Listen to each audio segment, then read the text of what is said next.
We're joined in the studio by Paul Abdul Rahman Isadono, spokesperson for Engineer Kwabena Agyepong's 2026 presidential campaign. Thank you for joining us. Thank you for having me. All right, let's start here. So today's declaration by Engineer Kwabena Agyepong purely coincidental, or was it deliberately timed to align with the party's official opening of nominations announcement? Well, we'll say probably it's providential. We had planned to do this. It's been a long time coming, and the party's decision to make that announcement today coincided with our plan. So it was coincidental, but it was also providential, which means that being the first people to indicate our intent to run for the flag bearership of the NPP, clearly it means that we are going to also carry the victory when the time comes. But we also do know that Kwabena Agyepong is part of the NPP's neck. Yes, so he might have been, he had prior notice that they were going to have. No, actually, we didn't even know today's press conference was going to happen. So if the media people were there would bear us out, we had to delay hours a little bit for the party's press conference to be done so that we can have out of deference for the party. So yes, it was just coincidental. It was just coincidental, yes. Right. Yes. So we've seen Dr. Mahmoud Bawumia and Kennedy Agyepong engage former MMDCEs and even sitting members of parliament. Yes. Are we expected to see that with Engineer Kwabena Agyepong? Most definitely. We've been doing that. I mean, as you know, these things take time. These things are planned. They are not haphazard. Those who came to the launch today would tell us that you had a lot of former members of parliament there. We have a campaign advisory board ably manned by former members of parliament, former ministers during Kufuor's era, and some of them even during the immediate past administration. So we are doing our work. We have a lot of these people behind us. Yeah, so we now that we've launched the campaign, very soon the engineer will go down to meet all these people and then engage them. So it's part of the plan. What kind of feedback have you been receiving so far? It's been very good. I think his message of taking the party, first of all, the party back to its roots, the founding principles of sacrifice, of selflessness, of service. Those three principles, that's where the benchmark, that formed the NPP, that made the NPP the darling party of the Ghanaian people. He is saying that let's go back to those principles, and then to a large extent, let the country go back to those principles. So his message has received very, very nice applause from those who have had the opportunity to listen or read the message. Yes. Let's talk about the cost of contesting, which is very steep, 600,000 Ghana cedis in application and filing fees alone. Will this be a financial hurdle for your team? And if not, will Engineer Agyepong personally finance this cost? I can tell you as his spokesperson that the engineer is not financing this from his pocket. He has a lot of people who believe in his ideas. He has a lot of people who believe that he's the right man for Ghana in 2028. You know, essentially, His Excellency, the current president, is a transitional president. After the 4 years, we need somebody who will now, as he said at the launch today, we need an engineer to engineer the country to development. So, yes, we have a lot of people supporting us, and we are calling for more people to support us.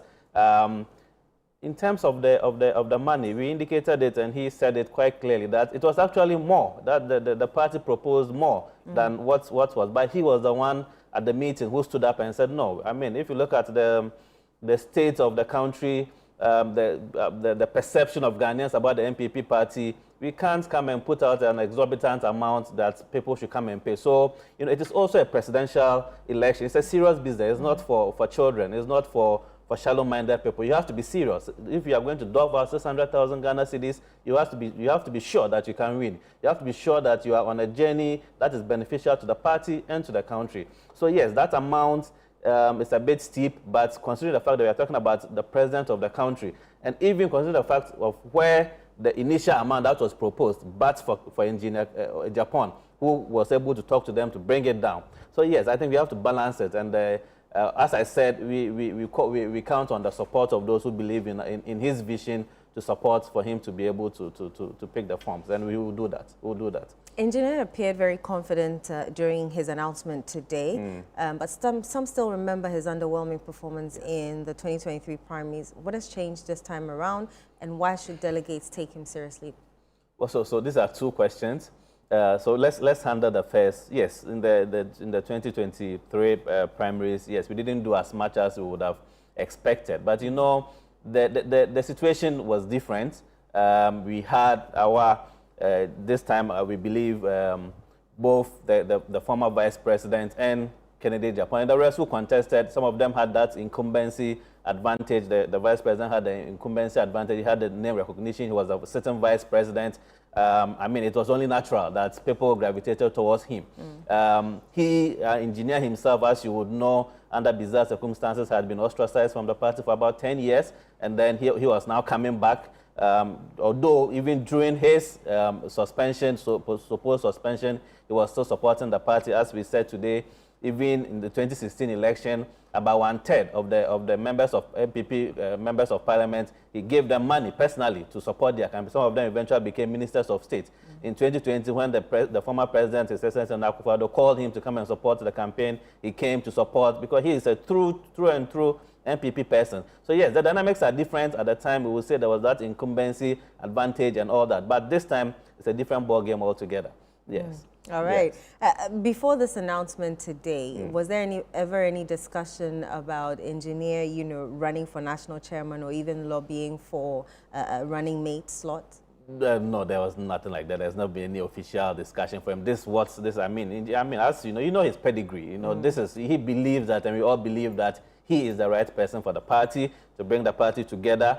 And then when he leads the party, he's the right person to also lead the country into the next phase of our developmental journey. Yes. Yes. Some suggest that the chairmanship race might have been like a straightforward path to leadership. Well, I mean, it depends on what you are. I mean, he is not somebody who is one to run away from steep context. Okay, this is an interesting contest. This is something we are in to win. Yes, chairmanship, yes. I mean, I'm sure there will be people, but this is where he has to be. This moment is his moment. He has been forged and prepared throughout history. And this is the time for him to take the leadership of the party and take it to its next level. So yes, but the chairmanship has never been a discussion that we've had as a team. This is where we think he should be. This is where a lot of the party people think he should be. This is where Ghanaians who have listened to him think he should be. So this is where he is, and that's it. We're happy about that. What's your campaign message to delegates, and why should they rally behind Engineer Kwabena Agyepong? Okay, so I would break it down into two. The first to the delegate is that the NPP party is a party that, if you are talking about the development of the country, that is the party that develops this country. I mean, we don't have to go into all that. Now, it is the NPP party that births a government. We've been in power for 8 years. The last election shows that Ghanaians were not happy with some of the things that happened. They showed us through at the polls. Not just that, even the results shows that the NPP people were not happy. For that reason, they didn't come out to vote. So first of all, we need a person who is a unifier. We don't need somebody who has too much baggage. We don't need somebody who is too much divisive. So that when we elect him, he's a straight, as he said today, he's a straight path to unification. He doesn't have any qualms with anybody. We all know he's not antagonistic. He's not vindictive. So the first thing is that the party, he's the one who has the interest of the party at heart. He's the only person who has been, among all those who have at least showed their intention to contest. He's the only person who was elected a general secretary of a party. He's won internal party election. So that means he's steeped in the party. He understands the party. He understands the grassroots. He understands the constituent executives. So yes, he is their man. They should vote for him, one, because he understands the party, to bring the party back. Right now, the first thing is that we have to let the NPP crawl back into the hearts of Ghanaians. Right. The past election shows that Ghanaians are angry with the NPP. They need somebody who will help the NPP crawl back into the hearts of Ghanaians, for Ghanaians to fall in love with the party again. And clearly, he's the one. He's the one. There's no doubt about that. I wish you well. Good luck with your campaign. Thank you very much. Thank you very much for speaking to us. Thank you. All right, let's do some other stories.